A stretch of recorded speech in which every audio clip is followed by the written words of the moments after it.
Assalamualaikum warahmatullahi wabarakatuh. Selamat pagi teman-teman sekalian dan juga tentunya dosen Bahasa Indonesia yaitu Bu Junaida. Pertama-tama marilah kita panjatkan puji syukur kepada Allah Subhanahu wa taala karena telah memberikan rahmat kesehatan dan keselamatan sehingga kita dapat berkumpul di kelas ini.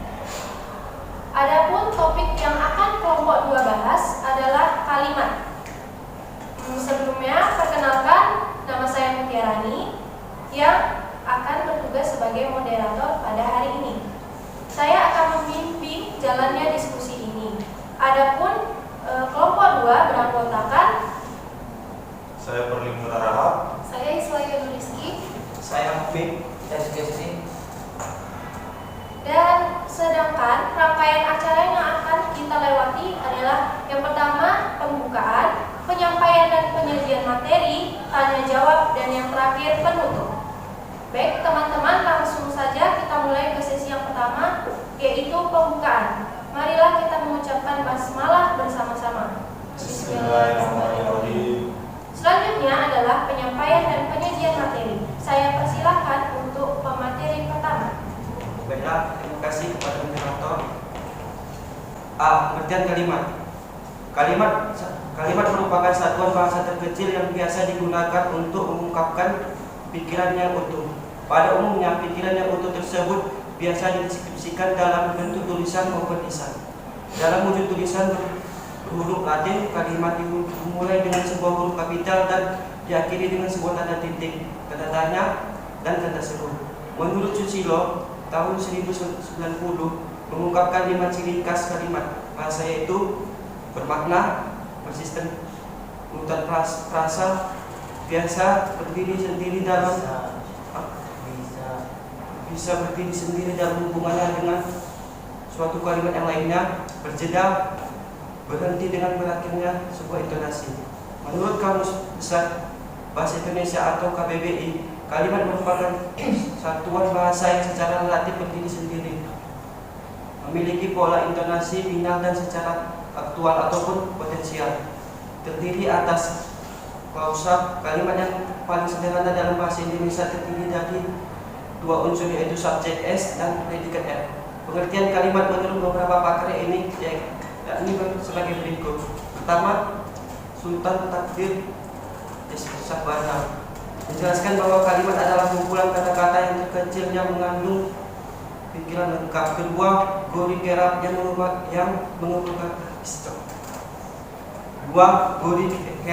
mengungkapkan bahwa kalimat adalah bagian ucapan yang didahului diikuti oleh sedapan, sedangkan intonasi menunjukkan bahwa bagian ucapan itu sudah lengkap. Ketiga, Fahrudin mendefinisikan bahwa kalimat adalah kelompok kata yang mempunyai arti tertentu, terdiri atas subjek dan predikat dan tergantung pada konstruksi gramatikal yang lebih besar. Baik, terima kasih. Saya kembalikan kepada moderator.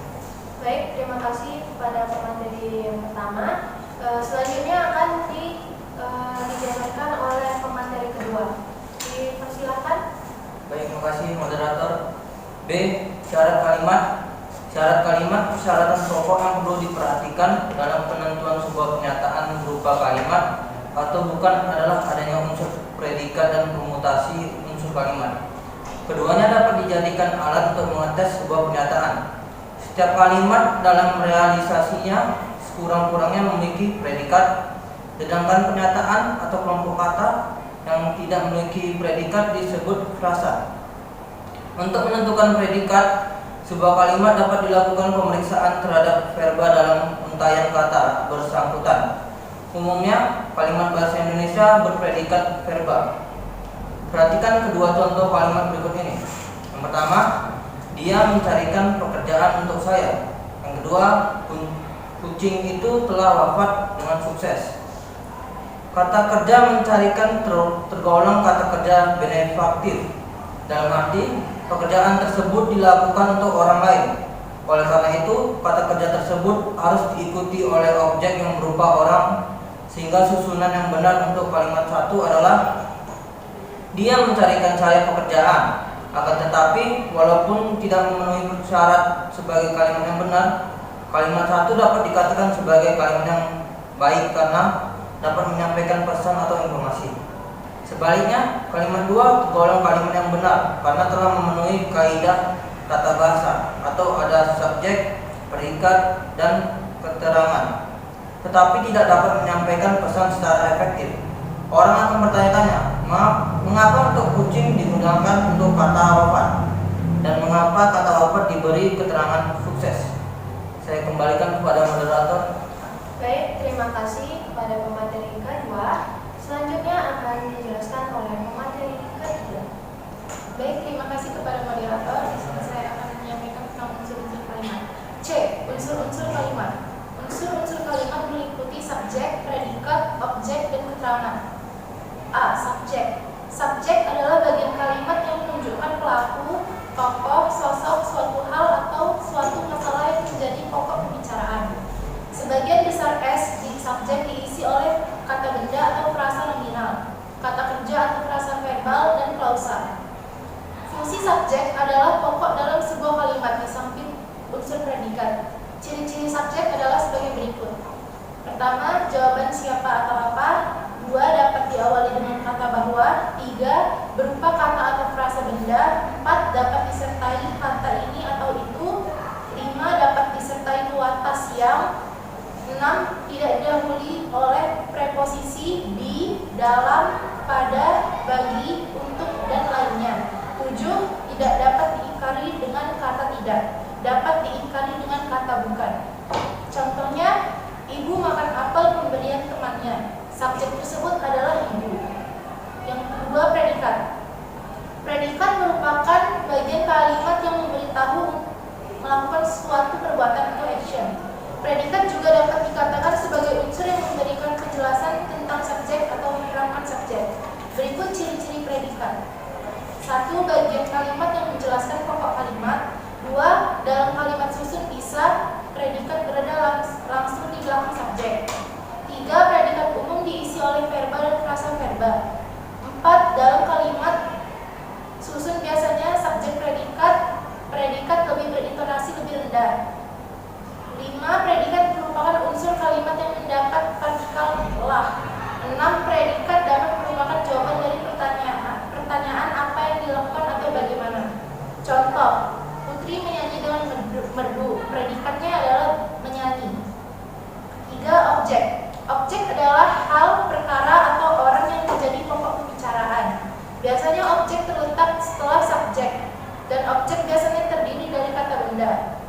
Ciri objek adalah 1. Berupa nomina atau frasa nominal. 2. Berada langsung di belakang predikat. 3. Dapat diganti oleh enklitiknya, ku, dan mu. 4. Objek dapat menggantikan kedudukan subjek ketika kalimat aktif transitif dipastikan. Contohnya, ibu memasak nasi di dapur. Objeknya adalah nasi. D. Keterangan. Keterangan adalah kata yang berfungsi untuk menerangkan kata lain. Letak unsur keterangan ini bisa terletak di awal sebelum subjek ataupun di akhir setelah objek. Dengan kata lain, keterangan merupakan unsur kalimat yang dapat memberikan informasi lebih lanjut atau suatu yang dinyatakan dalam sebuah kalimat.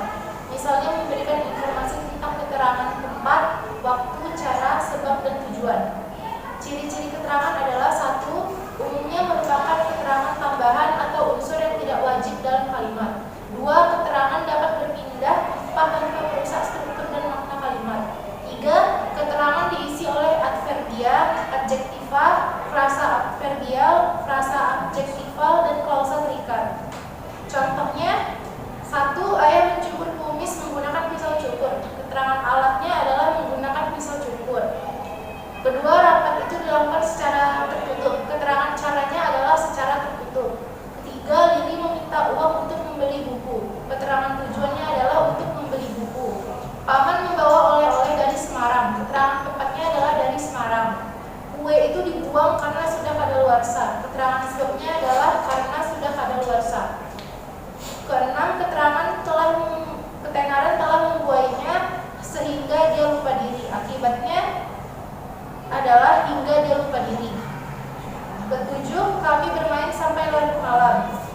terima kasih.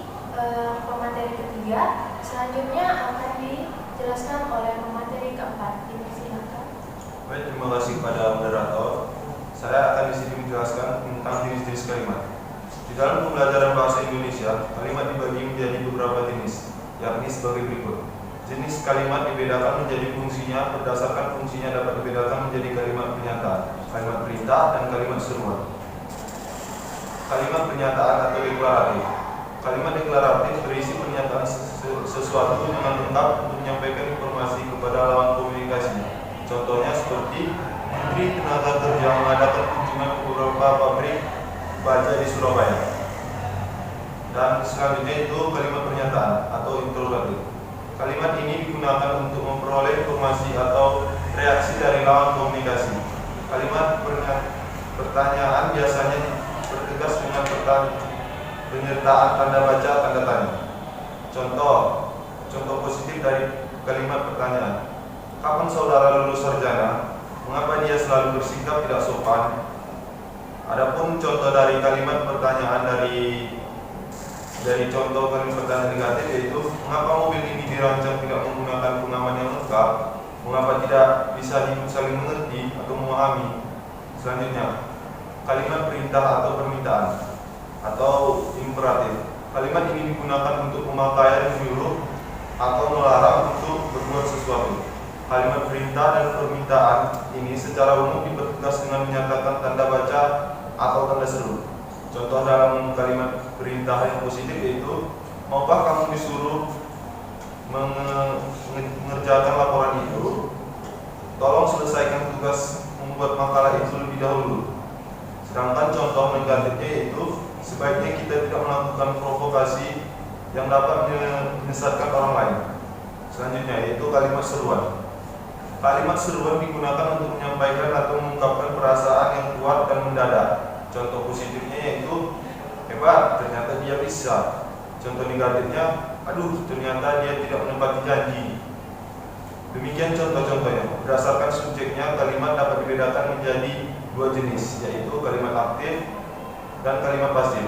Kalimat aktif adalah kalimat yang subjeknya melakukan suatu pekerjaan atau tindakan. Kalimat ini biasanya memiliki predikat berupa kata kerja yang berlawanan me dan ber. Predikat juga dapat berupa kata kejaus atau kata kerja yang tidak dapat didekati oleh awalan me saja. Misalnya pergi, tidur, mandi, dan lain sebagainya, kecuali makan dan minum. Contohnya itu mereka berangkat besok pagi, kakak membantu ibu di dapur.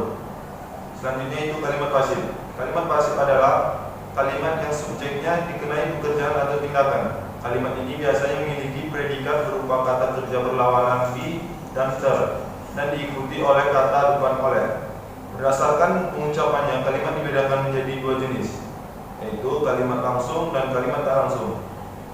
Kalimat langsung adalah kalimat yang secara cermat menirukan ucapan orang. Kalimat langsung juga dapat diartikan sebagai kalimat yang memberitakan bagaimana ucapan dari orang lain atau orang ketiga. Kalimat ini biasanya ditandai dengan tanda petik dua. Contohnya, ibu berkata, jangan meletakkan sepatu di sembarang tempat. Selanjutnya yaitu kalimat tak langsung. Kalimat tak langsung adalah kalimat yang menceritakan kembali ucapan atau perkataan orang lain. Kalimat tak langsung tidak ditandai lagi dengan tanda petik dua dan sudah dirubah menjadi kalimat perintah. Contohnya itu, ibu berkata dia senang sekali karena aku lulus ujian tanpa menandakan petik dua. Ayah berkata dia sangat gembira karena aku memenangkan lomba pidato. Selanjutnya itu berdasarkan jumlah frasa, struktur atau struktur gramatika, kalimat dibedakan menjadi dua jenis, yaitu kalimat tunggal dan kalimat majemuk. Kalimat tunggal adalah kalimat yang memiliki suatu pola atau klausa yang terdiri dari satu objek atau satu predikat. Sedangkan kalimat majemuk terdiri atas dua atau lebih kalimat tunggal yang saling berhubungan baik koordinasi maupun subordinasi. Baik, cukup sekian penjelasan dari saya kembalikan kepada moderator. Baik, terima kasih atas penyampaiannya. Selanjutnya akan dijelaskan oleh Sugesti. Dipersilakan. Baik, terima kasih moderator. Saya akan menjelaskan tentang Klausa adalah suatu kalimat yang terdiri dari dua kata atau lebih dan memberikan arti atau pemahaman yang sempurna. Menurut Zakaria, klausa atau jumlah yaitu susunan atau gabungan dari beberapa kata yang mengandung arti sempurna, terdiri atas subjek dan predikat. Jenis-jenis klausa berdasarkan fungsi dibedakan menjadi 4 jenis. Keempat jenis klausa tersebut adalah klausa yang menduduki fungsi subjek, objek, keterangan, dan pelengkap. Yang pertama, klausa subjek. Dalam sebuah klausa, subjek berkedudukan sebagai sebuah frasa nominal. Secara umum, kedudukan subjek mendahului predikat. Contoh jenis klausa ini adalah ayah membaca. Pada klausa tersebut, ayah berkedudukan sebagai subjek dan membaca sebagai predikat. Klausa ini disebut juga klausa inti. Klausa inti dapat dikembangkan menjadi inti dari suatu kalimat dengan tetap memperhatikan bagian-bagian yang menduduki subjek dan predikat. Salah satu kalimat tersebut adalah ayah ternyata sedang membaca koran dengan santai. Yang kedua, klausa objek. Pada klausa, objek berwujud frasa nominal dan melengkapi verbal transitif. Terdapat dua macam objek, yaitu objek langsung dan objek tak langsung. Objek langsung adalah objek yang dikenai perbuatan secara langsung dalam predikat verbal. Sedangkan tak langsung adalah objek yang menjadi penerima perbuatan dalam predikat verbal. Contoh, Rani sedang membuat laporan keuangan. Memuat objek langsung atau laporan keuangan dari verba membuat. Rani sedang membuat laporan keuangan untuk perusahaan atau membuat objek tak langsung. Untuk perusahaan dari verba membuat. Saya kembalikan kepada moderator. Baik, terima kasih. Selanjutnya pemateri Fahmi akan melanjutkan penyampaian materi. Baik, terima kasih kepada moderator. Klausa keterangan. Keterangan berfungsi membatasi atau memperluas makna subjek ataupun predikat.